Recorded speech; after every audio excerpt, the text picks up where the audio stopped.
In our reading this morning from the book of Joshua, we meet the children of Israel at a key moment of transition. And I'd like to just pause for a moment to take stock of where they are in their story as a people. They have been saved from an enslaved existence by their God.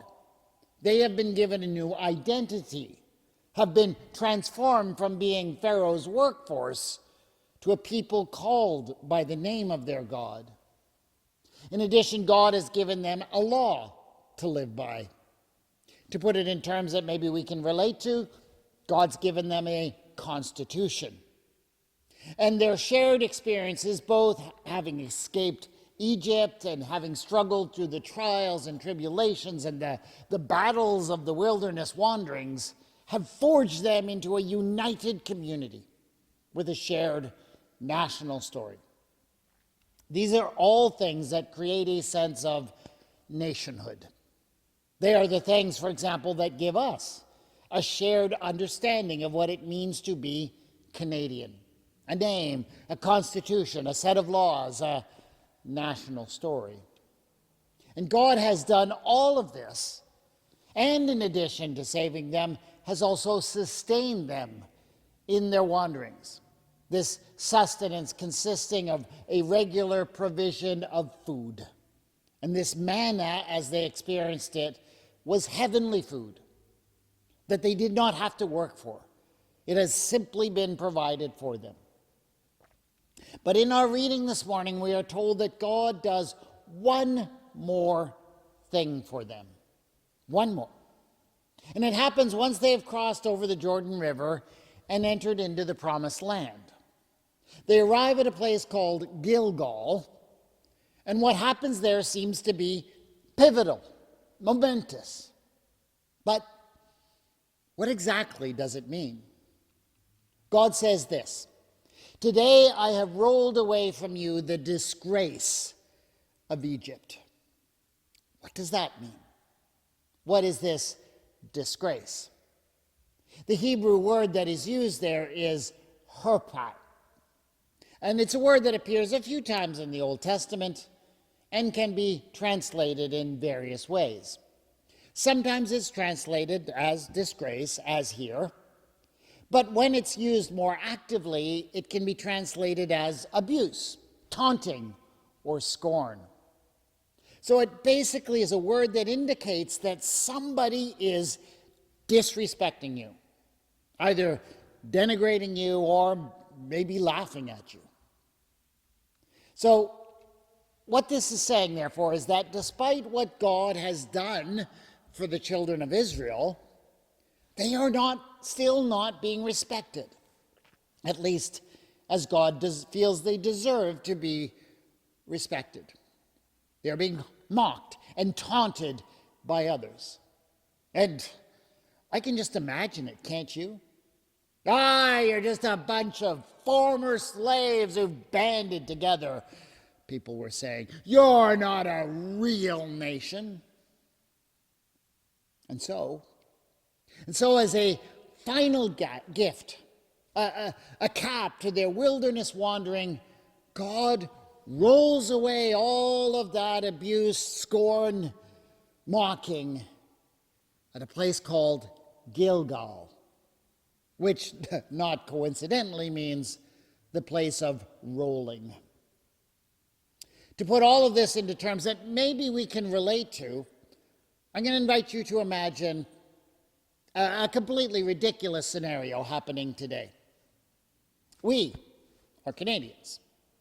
We have a shared identity, a national story, a constitution. We defend our sovereignty. We don't pretend our country is perfect or that it doesn't have problems, but I would say we are justly proud of who we are as Canadians. So just imagine what it would be like if someone started making jokes about Canadian sovereignty. You know, they might joke around with things like calling Canada the 51st state, or calling our southern border nothing more than an artificial line, or our prime minister a governor. I know. I know it's hard to imagine anyone doing such a thing, or at least it was pretty hard to imagine it a couple of months ago. But my question is, how would you feel about such jokes? Well, I'm pretty sure you wouldn't find them very funny. And rather than responding with laughter, Canadians would be much more likely to respond with anger, defiance, maybe retaliation. And any protestations that, oh no, they're just joking, would not calm down our reaction, would it? Oh, as the so-called joking continued, we would only become more and more concerned about such disrespect and where it might lead. So, maybe if you reflect on that ridiculous situation, you can understand how the children of Israel might have been feeling at that moment of transition. And you might understand what God was doing for them. And maybe it might even make you wonder if God would be willing to do a little bit of rolling away for our sake, too. Now, the disgrace that the Israelites had suffered was related to their domination by the powerful Egyptian empire. What's more, this passage was likely written down at a time when the people of Judah had just returned from exile in the land of another empire, the Babylonians. So really, this disgrace that's being discussed here is not specifically related to something about Egypt, but rather related to something that is common to all empires. They extend their power by denigrating and mocking and disgracing the nations around them. And this is often more effective, actually, than their exercises of military might. See, that's where empires usually start. Like, for example, when Vladimir Putin started out attacking Ukraine in the form of mockery, with statements about how it was not a real country, or how its borders were not real borders. And I know how we like to say that we shouldn't listen to such things, that sticks and stones may break our bones, but names will never hurt us. But there's something about the jibes of empire that make them hard to ignore. There's always a lot of unspoken threat behind them. But in this passage, we learn that God understands what it is like to be victimized by the powerful empires of this world. God had chosen the people of Israel, had saved them from the power of empire, had made them from a bunch of slaves into a nation of free, sovereign people. And now God had also removed the stigma of the disgrace that they had suffered. Now, I don't know about you, but I think that might be a message we could use at this moment. We live at a moment of time when the disrespect of one empire and one wannabe authoritarian leader could be rather disturbing. And one thing that might do to us that could be unhelpful would be if we were to get caught up in the disrespect and the hurt that it caused us, that it would make us feel. Stewing in bad feelings is not really very constructive. But knowing that God is willing to take away such disgrace for our sake, I think can be a helpful thing. And it can help us to get past the emotional response and move on to some necessary practical measures. And what might those practical measures be? Well, the passage ends by saying this: they ate the crops of the land of Canaan that year. And I can't help but think that that might have something to do with not allowing this sense of disgrace to overwhelm them. It reminds me of one of the more positive responses of Canadians these days, as we choose to live on what is produced in our own country as much as we can. I think this passage makes clear that such measures don't just make good economic sense. They have a way of banding us together as a people as we support one another, knowing that such solidarity is a threat to the imperial powers of this world. See, that's what they don't want us to know. They are not as powerful as they pretend to be. They actually depend for their power on everyone else feeling inferior and subservient. And when we don't play that game, they lose power. Now, it's not to say it's going to be easy. You know, when the Hebrews ate the produce of the land that year, they apparently started out with little more than unleavened cakes and roasted grain. Doesn't sound like much. And yeah, I know that's traditional Passover food, but I think there's a message in the simplicity, the very simplicity of that food.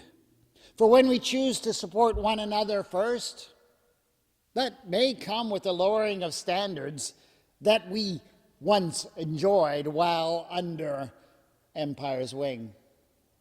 Like the Israelites complained, "Oh, if only we had died by the hand of the Lord in the land of Egypt, when we sat by the pots of meat and ate our fill of bread." We may find ourselves missing many things in the time to come.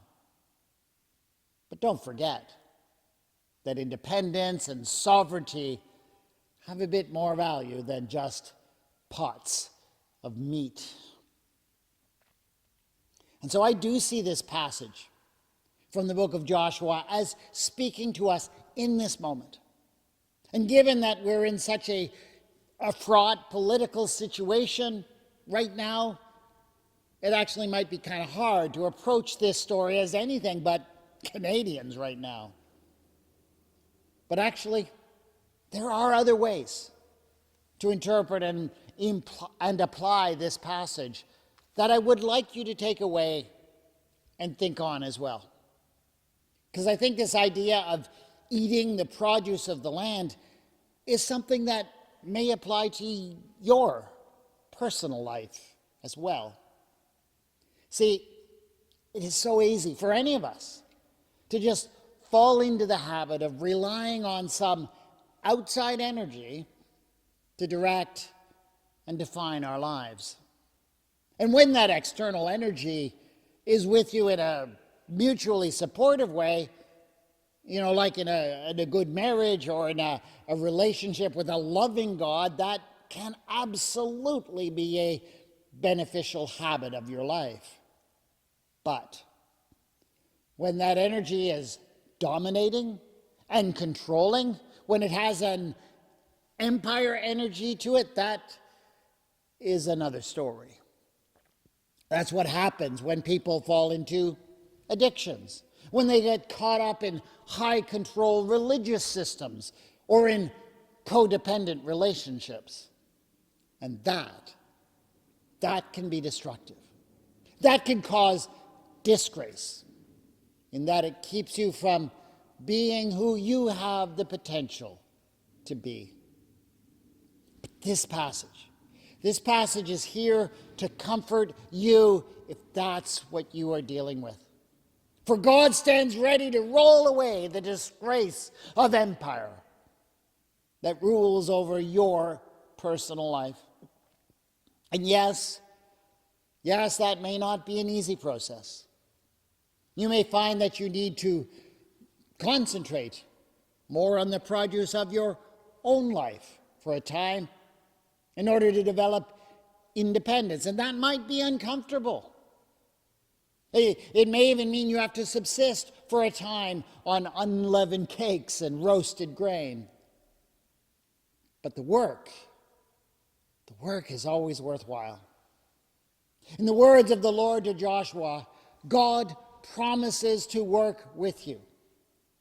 For despite what the powerful of this world often claim, God is no friend of empire. Your God is at work in this world to set free those who are under domination of any empire of any kind, to free those who have been enslaved in any way, and to roll away the disgrace of empire. The story in the book of Joshua is told of a people in a moment of key transition. And I can't help but think that we are also living in a time of transition. The world is changing. Old alliances are shifting, but do not fear. God will roll away the disgrace at a place called Gilgal. Gracious God, thank you. Thank you that you care enough for us to roll away whatever disgrace, whatever taunting jibes we are dealing with. Amen.